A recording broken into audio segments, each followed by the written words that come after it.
Good morning dear. द्वितीय semester के पिछली कक्षा में हम लोगों ने पूर्णांकों के ऊपर चर्चा की थी, जिसमें हमने खेल विधि से देखा था कि धनात्मक संख्याओं के साथ साथ हमें कभी कभी ऋणात्मक संख्याओं की भी आवश्यकता होती है। इन्हीं धनात्मक और ऋणात्मक संख्याओं को संबंधित रूप का हम पूर्णांक कहते हैं। जैसा कि हम देखते हैं कि प्राकृतिक संख्याओं को धनात्मक पूर्णांक कहते हैं। प्राकृतिक संख्या आपको पिछली कक्षा में बताया गया था कि जो संख्याएं गिनती की वह संख्याएं जो एक से शुरू होती हैं उन्हें प्राकृतिक संख्या कहते हैं। तो प्राकृतिक संख्याओं को धनात्मक पूर्णांक कहते हैं, जिसे हम आई से प्रदर्शित करते हैं। आई प्लस आई का मतलब होता है पूर्णांक और प्लस का मतलब होता है धनात्मक। तो ये संख्याएं जो धनात्मक पूर्णांक होती हैं 1, 2, 3 से अनंत तक जाती हैं। आई माइनस आई से पूर्णांक और माइनस से ऋणात्मक, -1, -2, -3, -4 ये भी अनंत तक जाती हैं। इन्हें ऋणात्मक पूर्णांक कहते हैं। शून्य को शून्य पूर्णांक कहते हैं, जो न तो धनात्मक और न ही ऋणात्मक संख्या होती है। इस प्रकार अगर हम धनात्मक, ऋणात्मक पूर्णांक और शून्य को सम्मिलित कर दें, एक साथ मिला दें, तो हमको पूर्णांक प्राप्त होते हैं और इनको हम इस प्रकार लिख सकते हैं। 0 से जो बाईं ओर होती है वो ऋणात्मक पूर्णांक होता है और 0 से जो दाईं ओर होती है उन्हें धनात्मक पूर्णांक कहते हैं।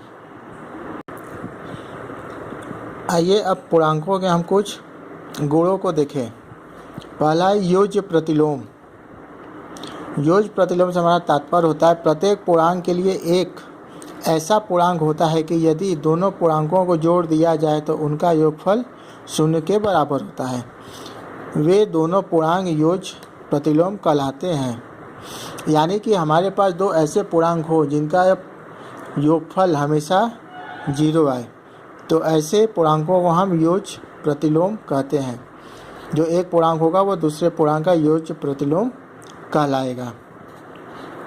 यहाँ पे हम देखते हैं कि हमारे पास दो पूर्णांक है a और ऋण a। इन दोनों को जब हम जोड़ते हैं तो इनका जो योगफल आता है वो 0 होता है। तो इसका मतलब है कि a ऋण a का योज्य प्रतिलोम है। उसी तरह हम दूसरा एग्जाम्पल देखते हैं जिसमें धनात्मक 3 और ऋणात्मक 3 है। इन दोनों का जब योगफल निकालते हैं तो हमें 0 प्राप्त होता है।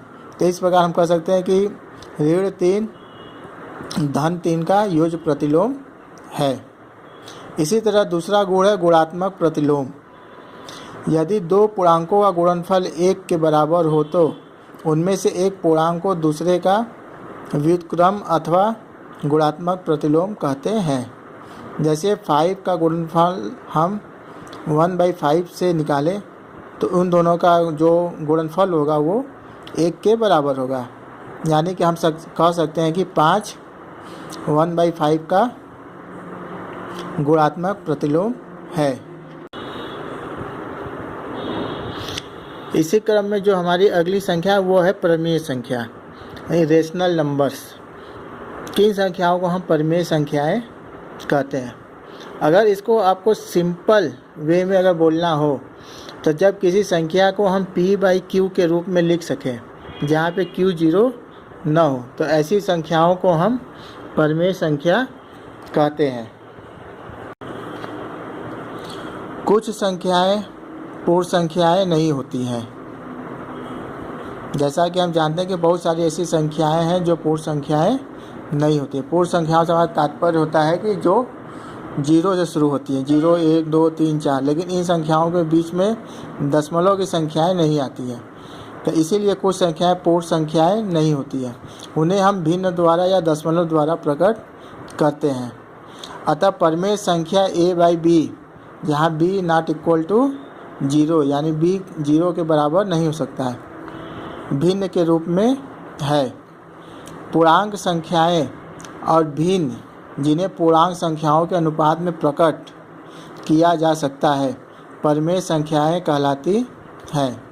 कोई दो परिमेय संख्याओं के मध्य अनंत परिमेय संख्याएं होती हैं।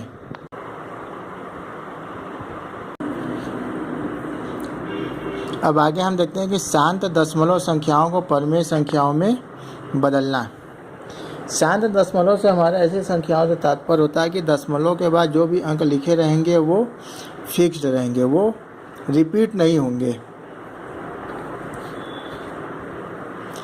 तो शांत दशमलव संख्याओं को परिमेय संख्याओं में अगर हमको बदलना है तो यहाँ जो दशमलव संख्या को लिखकर जितने अंक में दशमलव है उतने 0 1 के साथ लगाकर हम भाग देते हैं। जैसे कि यहाँ पे एक उदाहरण आपको दिया गया 0.25। तो सबसे पहले दशमलव का जो संख्या होता है यानी कि 2 5 25, उसको हम लिख लेते हैं और उसको भाग देते हैं 1 के बाद। दशमलव के बाद कितने अंक हैं? 2 अंक, यानी कि 2 अंक के बाद दशमलव लगा है तो हम 2 0 इस 1 के आगे लिखते हैं और इसे हम भाग दे देते हैं। तो ये हो जाता है 25/100। और इसका अगर हम सरलीकरण करें यानी कि भिन्न को सिंपलेस्ट फॉर्म में अगर हम लिखें तो देखते हैं कि ये जो 25 है वो 5 से कटेगा और 100 भी 20 बार में कट जाएगा। ये 5 अब एक बार में कटेगा और ये 20 कटेगा 4 बार में। तो इस तरह हम दशमलव को भिन्न में या परिमेय संख्या में बदल लिए। अब हमारे पास एक दूसरा उदाहरण 0.0034। तो सबसे पहले दशमलव का जो अंक है, संख्या है, उसे हम लिख लेते हैं 3 4। अब इसको हम भाग देंगे, 1 के बाद कितने जीरो लगाएंगे? जितने कि दशमलव के बाद अंक होंगे, यानी कि 1 2 3 4।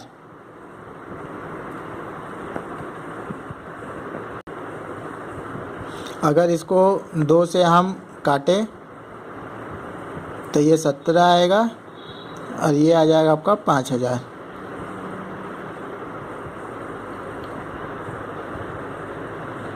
तो इस प्रकार हम शांत दशमलव को परिमेय संख्या में बदल सकते हैं। अब हम बात करेंगे अशांत दशमलव संख्याओं को परिमेय संख्या में बदलना। अशांत दशमलव संख्याओं से हमारा मतलब होता है कि आवर्ती दशमलव, जिसमें संख्याओं का रिपीटिशन होता है। यहाँ पे हम कुछ एग्जाम्पलों से देखें कि अशांत दशमलव को हम परिमेय संख्या में कैसे बदलेंगे। यहाँ पर हम देखते हैं कि हमें एक संख्या दिया है 0.4। 4 के ऊपर रेखा बंधनी लिखा हुआ, मतलब कि 4 लगातार रिपीट हो रहा है।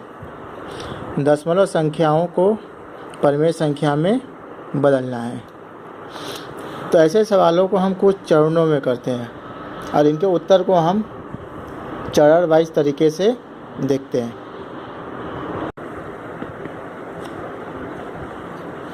चरण 1 में हम करते हैं कि जो हमारी जो दशमलव संख्या दी रहती है उसे हम यक्स के बराबर मानते हैं। चरण 2 में हम क्या करते हैं कि जो बंधनी रेखा लगी रहती है उसको हटा लेते हैं और उसको इस प्रकार 0.4444 करके लिख लेते हैं। ये हो जाता है हमारा समीकरण 1। अब चरण 3 में हम क्या करते हैं कि जो रेखा बंधनी है वो एक अंक पर लगी रहती है। यहाँ पर देखते हैं कि एक अंक 4 है जिसके ऊपर रेखा बंधनी लगा हुआ है, इसलिए हम समीकरण 1 में 10 से गुणा करते हैं।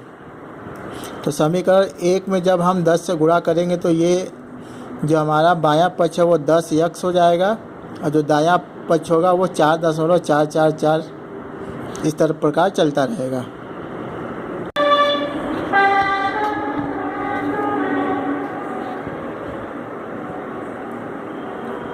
अब चरण 4 में हम क्या करते हैं कि समीकरण 2 में से समीकरण 1 को घटाते हैं।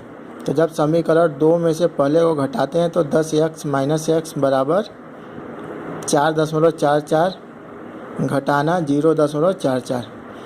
तो 10x में से जब x घटाएंगे तो बचेगा 9x और इस दशमलव में से इस दशमलव संख्या घटाएंगे तो बचेगा 4। यहाँ से दोनों पक्षों में 9 से भाग देने पर x का गुणांक 9 हट जाएगा, बचेगा x बराबर 4/9 और x को हमने माना था 4 4 4। तो इस प्रकार यक्ष यहाँ पे उसका मान रखने पर इस दशमलव संख्या को जब हम परिमेय संख्या में बदलते हैं तो हमारा जो उत्तर आता है वो 4/9। अब इसी विषय को हम अगली कक्षा में आगे प्रोसीड करेंगे।